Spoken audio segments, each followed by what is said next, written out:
জলের প্রেসারটাও কম আছে।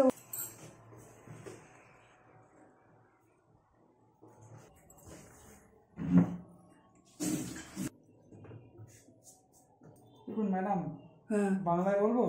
বলুন। টাইম কলের জলে প্রচুর ময়লা, যার কারণে এই যে ময়লা জমে যাচ্ছে ভেতরে। না এটা তো টাইম কলের জলে তো ময়লা হবে। হ্যাঁ হ্যাঁ, আয়রন আছে প্রচুর, আয়রন জমে জমে খারাপ হবে।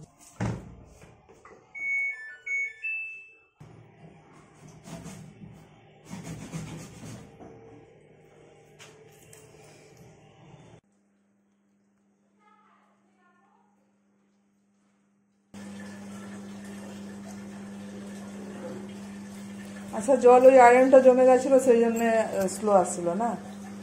এখন ঠিক জল নিচ্ছে? এর থেকে স্পিড নিতে পারে নাকি? যদি স্পিড জলের বাড়ে তখন স্পিড। আচ্ছা, আপনি বলছিলেন ফিল্টার লাগানোর জন্য, কিরকম ফিল্টার লাগানো? ট্যাপের সঙ্গে যেটা আছে সেটা নাকি? না না না, ওই ফিল্টার লাগালে এখানে আপনি লাগাতে পারবেন না, এর জন্য আলাদা ফিল্টার আছে। এই ফিল্টারের মধ্যে আপনার অনেক কিছু দেওয়া থাকে, সেই ফিল্টারগুলো গার্ড করে।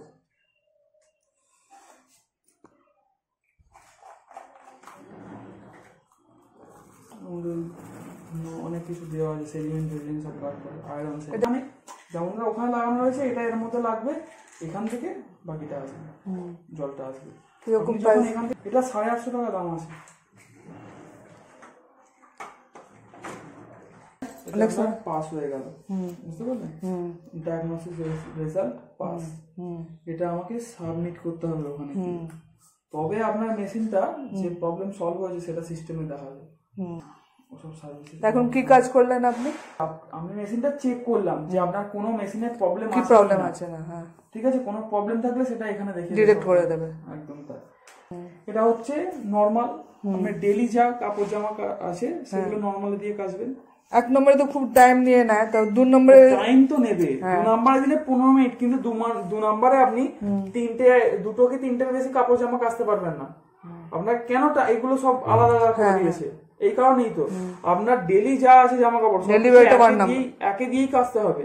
আপনার ডেলি জামা কাপড় আপনি 2 দিয়ে কাচতে পারবেন না, তাদের মেশিন খারাপ হয়ে যাবে 2 দিন পর, কোনো ওয়ারেন্টি পাবেন না আপনি। আপনাকে একে দিয়েই কাচতে হবে। একে দিলে বোধহয় 1 ঘন্টা 32 মিনিট না 32 মিনিট 37 মিনিট দেখাচ্ছে। 37 মিনিট 32, সেটা জলের লেভেল, জল যত কম আসবে তত টাইমটা বেড়ে যাবে। আপনার 3 হচ্ছে যেসব জামা কাপড় আপনি হাতে কাচেন, মানে ধরুন খুব সূক্ষ্ম নরম জামা কাপড় যেগুলো, যে উলেন যেরকম হলো, সিল্কের বা হলো, হ্যাঁ উলের যেগুলো আছে সেগুলো আপনি 3 দিয়ে কাচবেন। 3 দিয়ে। বেডিং হচ্ছে বিছানার চাদর, জানালার পর্দা, বালিশের বালিশের কভার যেগুলো বলে, সেসব হচ্ছে বেডিং এ দিয়ে।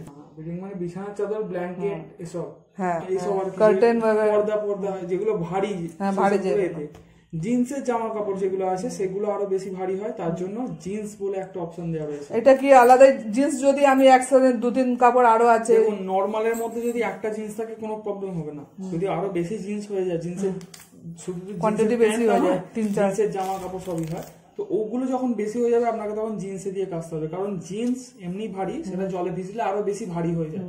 তাই ভারীর সঙ্গে হালকা দেওয়া যাবে না, মেশিন না লাফাবে, অনেক প্রবলেম হবে। তার জন্য আপনাকে এই 5 জিন্স দিয়ে কাচতে হবে, ঠিক আছে?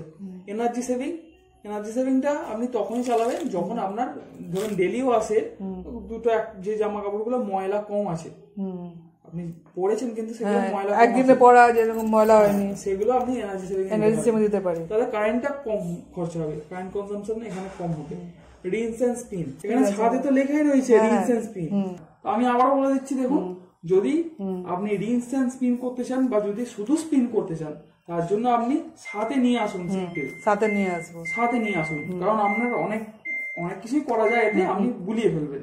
তাই আপনাকে বললাম শুধু সিম্পল সাথে নিয়ে আসুন।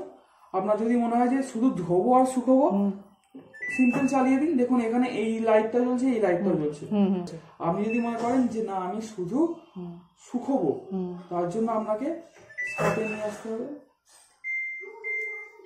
আবার ধরুন শুধু সাথে নিয়ে এলেন, আপনি প্রেস করে নিয়ে এসে আপনি এটা স্পিন করে দিন, স্পিন করে চালু করে দিন। দেখুন শুধু স্পিনটা চলছে, ঠিক আছে। বুঝতে পারলেন? মানে শুধু স্পিনটা চলছে, মানে শুধু এটা শুকোবে। আর আপনাকে এই যে ইকোটাপ ক্লিন যেটা দেওয়া রয়েছে, এটা মাসে 2 বার করলে ভালো হয়। আপনার এখানে যা জলের কন্ডিশন, ইকোটাপ ক্লিনটা মাসে 2 বার? হ্যাঁ, আপনি ইকোটাপ ক্লিনটা মাসে 2 বার করতে পারবেন না। তার কারণ হচ্ছে এখানে কতক্ষণ জল থাকে, আপনাকে সেরকম ভাবে বুঝে করতে হবে। আপনার যেহেতু টাইম কল, আপনাকে সেরকম ভাবে বুঝে করতে হবে যে এই 3 ঘন্টা যেন জল থাকে, 3 ঘন্টা এতে জলের সাপ্লাই থাকতে হবে। সকালবেলা অবশ্যই এই 8 দিয়ে একবার চালিয়ে দেবেন।